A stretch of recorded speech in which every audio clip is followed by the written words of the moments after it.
On today's episode of Exploring Politics, we bring you a very interesting panel discussing SEPTA funding throughout the city, a GOP bill that was recently passed, and the tariff crisis that hit our country. And in addition, we are going to be discussing with our two panelists their recent trip to the state capitol. Stay tuned.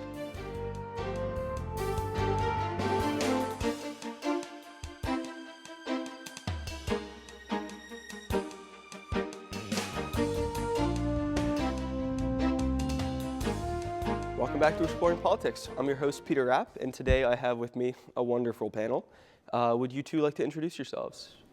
Hello, my name is Jessica Perez Salinas. I am a senior in International Relations and Spanish. Hello, my name is Deslin Long. I am a sophomore history and political science double major. So I guess before we get into our issues, and yours will be first, the SEPTA funding, would you like to talk a bit about your trip to the state capitol? So we went to the state capitol on behalf of LaSalle as part of the Association of Independent Colleges and Universities of Pennsylvania, where we had the chance to meet with representatives of the PA Senate and get to know them one-on-one. And we had the wonderful opportunity to talk with our representative, Joanna McClinton, and shadow her on the floor of the House, and we were introduced on the floor. And so we also got to meet many other representatives. Yes, such as Napoleon Nelson from Cheltenham, as well as Tarek Khan and Sean Doherty from Philadelphia, our hometown. So it was quite a wonderful experience that the university was able to let us do. And again, being the guest of speaker, Joanna McClinton, was truly a highlight of the day, Jess. I think if you will agree with me on that. And now your issue you've chosen today actually ties into your visit. Would you like to go into that a little bit? Yes. So when we were there in Harrisburg on yesterday, actually, the whole topic of this trip was to talk about budgeting for our education system. But as I mentioned when I talked to some of the representatives when we were there yesterday, budgeting for our education system in Philadelphia especially is also directly tied into budgeting for our transportation system. So when I woke up today, I saw on a 6 ABC News alert that SEPTA has a new budget proposal that, if adopted, would have a reduction in half of its services, more than 20% fare increases, would cut nearly half of its workforce, as well as cause delays and impacts for the bus, subways, and regional rail lines. Now, clearly, this is not a very good thing. This is something that we do not want to happen to SEPTA. SEPTA is the lifeline and bloodline of all of Philadelphia. It connects the city even from its richest neighborhood down to its poorest neighborhood. But if the board chooses to adopt these costs due to their budget deficit, then these costs will be enacted in August of 2025. Now, I was wondering, what are your all opinions on this? I, for one, think that, again, SEPTA is so crucial and vital to the livelihood of our city. They have to do something. They have to be able to save it. I agree with you there. I think it's vital that a city such as Philadelphia, where it's one of the biggest cities in the country, not everyone can afford to have a car, and it's often quite hard to find parking in the city. So a lot of people rely on public transit. And not having it run as efficiently and cutting it by half, it's having trouble already catching a bus or having a train, delays and all that. So doubling that amount of issues, I imagine, would quite impact people's ability to get where they need to be on time. No, it is definitely a big impact. They've already been making some of these changes throughout the past couple of years. They've cut off some of the lines that were incredibly crucial, like D8. There's so many people that take D8, but it's been experiencing some setbacks recently. There's also an increase in how much you're paying for SEPTA, and all of these things are going to affect the people that most use it. And so, people can't afford to do all of this. And it was interesting. We were down in the House chamber yesterday in Harrisburg, being the guest of Speaker McClinton. We got to hear debate on numerous bills, and then every bill, it seemed like Republicans on the people on the right side of the aisle kept saying, "Oh, where's the funding going to come through for this bill? Where's the funding going to come through for that bill?" I think that the funding for this bill, for something to save SEPTA, needs to be brought to the table, brought to the PA State House, because SEPTA is also, it may be a private entity, but it is also run in conjunction with the state of Pennsylvania. And so, and by doing that, I think these representatives need to realize that if SEPTA is cut in Philly, even if they're not a rep from Philly, their town, their constituents are going to be impacted as well. SEPTA is the Southeastern Pennsylvania Transportation Authority. That means all of Southeastern PA, whether you're going to go all the way out to Allentown or Lancaster or Reading, anywhere you can think of in PA, is going to be impacted by this. And so it's not just going to affect Philadelphians, but the constituents of the rest of Pennsylvania representatives as well. Yeah, I think that's true, but it does affect each of the regions of Pennsylvania in a very uniquely different way. Philadelphia is much more dependent on having public transit. If you go out to Allentown, to the suburbs around Philadelphia, to Westchester and all that, they don't really use public transit as much. They're much more car-focused infrastructure. Meanwhile, the city is quite reliant on public transit. It's built for public transit. So I think a push does have to be made by the city more to keep this program afloat and to keep SEPTA running. I would say that this city was not built for public transportation. Oh, well, And that is one of the main things. Is that like, Yeah, it not built well for public transit, but cities in general, just due to the amount of people, yeah, and I mean, foster it better. I remember when we were in DC, public transportation there was phenomenal. Like, the trains were clean, everything ran so smoothly. You didn't have to worry about the train being late most of the time. And the most interesting thing was about how fare works in DC is that it charges you depending on the time of day and whether or not it's rush hour or not. So you're paying differently just based on all those factors combined. But, you know, we don't see all of that. Yeah, I think what I meant by that was cities in general are more not designed for public transit, but they foster it better because there are more people and less road to drive on. But yeah, our city does have quite a lot of parking lots that, frankly, take up a lot of space. So I feel like we've discussed this issue enough, and we can move on early if we'd like to. Jess, would you like to discuss your GOP bill that you want to talk about? Talking about budgeting, let's talk about budgeting again. So this morning, the GOP bill was passed, 214 to 216. Only 2 conservative Republicans voted against the bill. I mean, yes, wait. It was Kentucky and Indiana who voted against it. And so this bill proposed cuts to Medicaid and other social safety nets. It proposes deep cut taxes, which one of the main complaints about that was that it would mostly benefit our upper classes. There's also worries that it would increase the national debt and that it would provide more funding for deportations and the Department of Defense to enact those deportation plans. And especially in our very turbulent economy, you know, this has been a very worrying issue, and that's why it was an issue that was so deeply divided that it narrowly passed. But we will see what comes of this. Yeah, so with this bill, is this the same bill that Cory Booker was when he did his long, what is it called? The filibuster. The filibuster. When earlier in last week, was this the same bill? I wasn't really tuned in. Was it? Do we know? I don't believe so. I think Because he was talking mostly about Medicare. I think he might have mentioned the bill. He might have.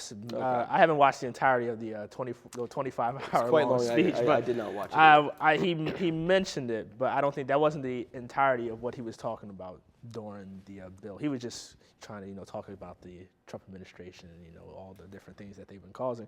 But I think that to me, this bill again, this bill is hurting the Republican. Is going to be hurting the Republican constituents the most. I mean, you have people in states like Kentucky, Mississippi, Alabama, places where the majority of the population in these red districts are on things like Medicare, welfare, and everything such as that. So it's like you're going to be hurting the people that voted for you the most, cutting all their services off. And what for? I mean, like Jess said, the Republicans always say we're the party that knows how to run the economy efficiently. But clearly, like you said, this is going to add to the national debt. The economy is already bad. This might make the economy even worse, cutting all these services off.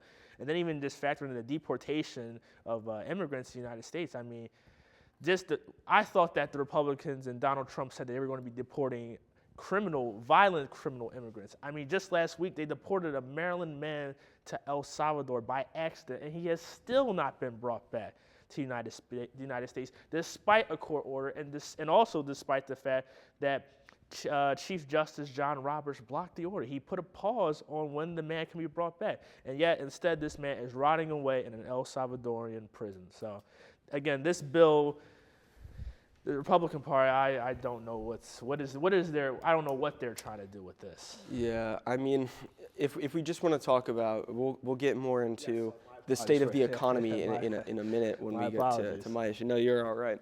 But I'll get really into tariffs then. But right now, just focusing on budget-wise, what this does to the budget is it doesn't make, we're still in a deficit. I don't know if the Trump administration is planning on making that much money off the tariffs. I mean, given that they put a 90-day pause on it already, I don't know how likely that is. But avoiding the topic of tariffs for now, cutting all of these social safety nets economically lowers what is called the reservation wage, the wage that people are indeterminate. They wouldn't really mind either way, whether they work or not. It makes it so that wages in general are lower because you lose access to Medicaid, to welfare, all that. You're going to have to kind of go get a job. It's more likely. So I think decreasing wages is an effect we can see from this. And given the state of the economy right now, decreasing wages is something that I find to be quite scary. Especially with the fact of mass deportations, a smaller labor force, people who are now scared to go into work because they are in fear of being deported, because of ICE being empowered and the Department of Defense being empowered to enact these deportations. We're going to see likely an economy where there's a lot of unemployment and somehow lower wages than you would expect for high unemployment. And we might be seeing inflation as well. And I'm frankly very worried about the state of the economy, both due to the tariffs, which we'll get to, but also just this bill.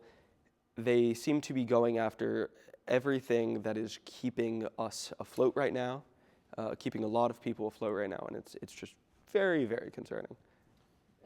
Sorry. Just if I could add any glimmer of hope in this very depressing time. Yesterday we had the chance to sit in on the PA Senate and hear how they were passing these bills, and some of these bills address some of these concerns. So having more support for social services, for Medicaid, for senior citizens. And so I think this is all a reminder that the people at the end of the day that are deciding what happens to our social services, how money in the state is being handled, is our state governments. And this is why our midterm elections, go out and vote. Make sure you vote for the people that are going to serve your best interests and serve for the people and not just trying to push an agenda. Yeah, I like that angle on it. Yeah, and I think that is true. If we, locally, at the end of the day, no matter what the federal government is doing, locally, in the state and city government, it's very important that we have people that are fighting for our best interests. And no matter how bad it gets at the top, if we have a strong community at the state and city level that are looking out for one another, I feel like we can, get out of this pretty well. Des, do you have any thoughts?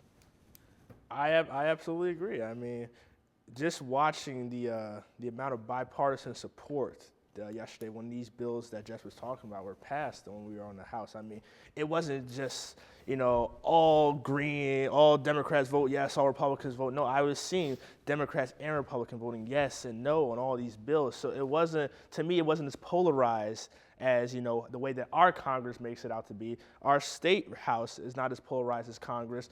And so there's really more, to me, that screams that there's more room for work. There's more room for collaboration. These people want to put their actual constituents that they live in their districts and represent the most And so I agree with Jess. Vote in your midterm elections. PA state reps, they also run every 2 years, just like your congressman. So that is a very good glimmer of hope, I think, for us to end on. Yeah, and I feel like we're, again, ending a bit early on this topic, but I feel like so much has happened with the next one that we can go into it a little bit early. And I would like to end on a positive note for such a worrying issue. But yeah, so getting into tariffs. So this last weekend, Trump put into effect tariffs on every country in the world. And these tariffs went from the lowest rate of 10% up to nearly 50% for some of the tariffs, for some of the nations receiving the highest level. Now, these tariffs were supposedly they were supposedly reciprocal, counteracting the effects of tariff and non-tariff barriers other countries have placed on American goods in the international market. So those are things like subsidies, things like banning the import of American meat to Australia, for example, because it doesn't meet their food safety standards, things like that. Now, a lot of the countries that we have placed these tariffs on, we have a trade surplus with. We send them more goods than they send to us. But essentially, the issue here is the Trump administration is mad that other countries aren't buying American goods, that America is not producing goods that we are selling abroad like we used to in the 50s, the 60s, the 70s. But the truth is, American manufacturing moved abroad, not because we are no longer able to or because we declined as an economic power, but because when you become the strongest economic power in the world, you don't focus on manufacturing chairs, on canned tuna, on t-shirts, on textiles. You focus on manufacturing highly technical, advanced goods such as what we have in Silicon Valley, what we have with our aerospace programs. So devoting all of our resources to focusing more on manufacturing consumer goods here weakens us. And especially the way that we're choosing to do it here, I don't think it's that wise. It initially crashed the economy for a valid reason. And then Trump now put in the 90-day pause based on an idea in a fake tweet that confirmed that the White House did it. The market's back up, but now what everyone, I imagine, is doing is thinking, 90 days, we're going to have another crash.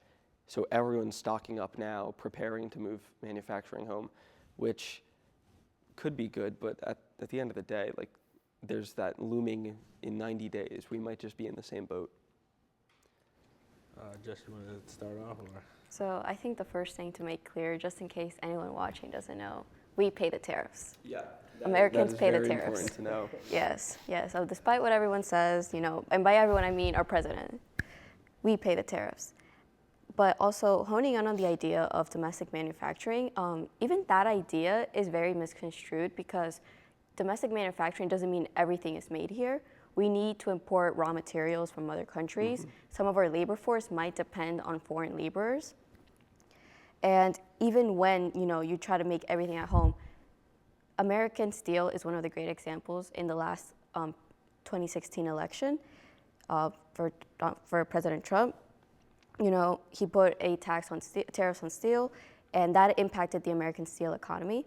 And it hurt them because, they can't sell their steel either, and they need parts or raw materials from other countries, either in their facilities or anything else. They need stuff from other countries. And so when we say like domestic manufacturing, our country is so globalized that it's impossible to really have a domestic manufacturing industry. Yeah, Des, do you have any thoughts on this? I just think that it just screams, I'm trying to think of the right word, a calmer word than what I want to say, but stupidity. How about that? To me, it screams stupidity. Putting tariffs on every nation in the world, including our allies, for what cost, for what reason? I mean, there was a report that came out that Donald Trump put a tariff on some Australian island that is only inhabited by penguins. A 10% tariffs on the penguins. And what are the penguins going to give us besides fish? They need to start buying American fish, American Atlantic salmon, American homemade fish. But it's just, I understand what Peter and Jess are saying. Again, I'm not an economics person. I won't lie and say I'm the smartest person when it comes to the economy. But American home, what do you want to buy? American homemade manufacturers. We don't. What name one? But besides the high quality stuff that Peter was talking, such as Silicon Valley, but stuff like cars, stuff like shoes and shirts and designer clothes, we don't make that in America, and that is the things that people want to buy. I mean, I saw something that said like if your iPhone was made completely in America using American products and everything, it'll cost like $30,000 for you to buy just one. I mean, we have to have that open trade network of all these nations to benefit our American society. And by putting all these tariffs in place, and I know he tried to do a 104% tariff increase on China before he backed down. That's another thing I want to talk about. Why does he keep saying we're going to do this? We're going to keep increasing the tariffs, and then once they retaliate, I'm going to back down. I'm going to back down. This has been going on since he was sworn in back in January. This has happened numerous instances where he keeps saying, I'll increase the tariff, I'll increase the tariff. And when countries such as Mexico, Canada, and China match our tariff and try to stand up to us, he backs down. So you can't have it both ways. You can't be the strong leader who wants to have American goods be the hallmark of the world, but then when you get challenged, you back down. You got to pick a side if you ask me. So it's baffling to me, really.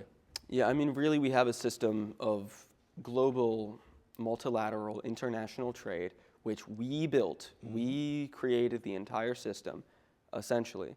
And now we have led it for nearly half a century. But, out of nowhere, we're now choosing that, no, we don't want to be in it anymore. And what that does is it makes the economy that economists have said for a long time that, I forget what the phrase is, but when America blinks, the whole world does with it. Like when we have an economic recession, the whole world felt 2008, but that was entirely our fault. Just look at the Great Depression. Yeah. I mean, sorry. So yeah. my key point is, this is going to not just have economic impacts. Our allies around the world who have looked to us for where our economy is going, but also politically, with international conflicts and issues, they're now looking to China. We have done this to try to compete with China. We're going to be the producers. We're trying to beat China at cheap labor production, which you can't do. They have 1 billion people. We have a third of that. So essentially, I saw the other day that I think it was Macron was meeting with Chinese officials.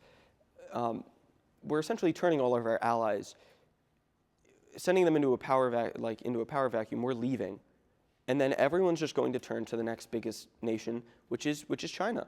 We've tried so hard. We've talked so much about we don't want them to have as much influence. We don't want them to be so powerful, but then we do things that actively just hand them global power. And if you don't mind, Peter, if I want to respond and add to that, just last week, China, Japan, and South Korea all entered into a deal to increase their trade with each other as a result of the tariffs and all these different trade things that Donald Trump is doing.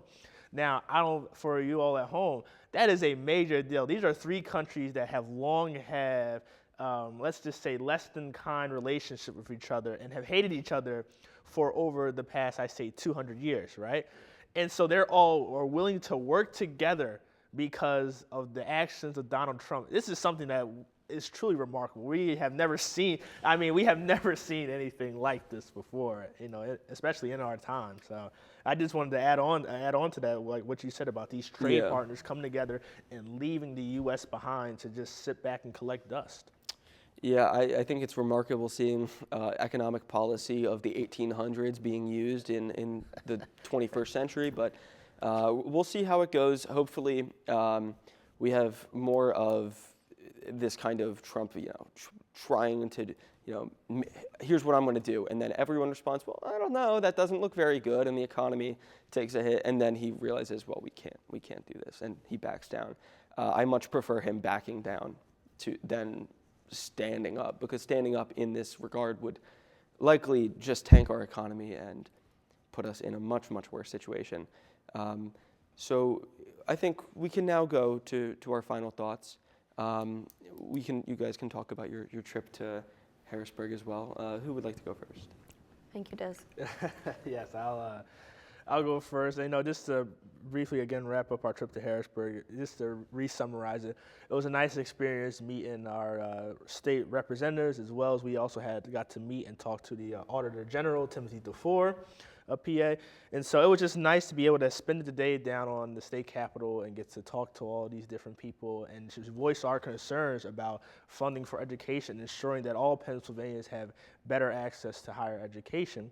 And we also took some nice photos already down there as well. But for my final thoughts regarding this, again, going back to funding, SEPTA needs to be funded. I mean, you cannot cut half of the services and then want to increase fares in order. People already don't want to pay money to get on SEPTA. And so if you're increasing fares more than 20%, that's not going to help make the problem any better. In fact, it might even make it worse. Then you're going to see more people jumping the turnstiles, getting on the back of the bus without paying up front.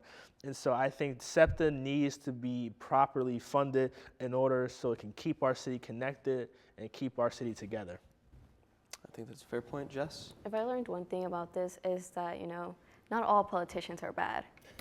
Yeah, that was one of the things. And some of our politicians are real people who have lived the real experiences of their constituents. Many of these representatives, like Joanna McClinton, they were working in cities. Joanna McClinton worked for the Public Defender's Office. One of our representatives has worked as a nurse. There's teachers, police officers, all of these kind of people that represent the actual labor force who are representing us in our state governments. And, go vote. That's all I can say. Go vote, please. Yeah, I think if there's one thing to be learned from all of this, I do like that optimistic note that you guys found with your trip to Harrisburg, and that's that at state and local level is really where the impact on your life occurs. The federal government can only impact you so much, and at the end of the day, if your local government and your city government, your state government are looking out for you, you're voicing your opinions, and you have a community of people looking out for you, you're going to be in a much better place. So on that note, I think go vote, have these discussions with your state and local representatives, and stay tuned for next time where we will have more discussion on politics. Stay tuned.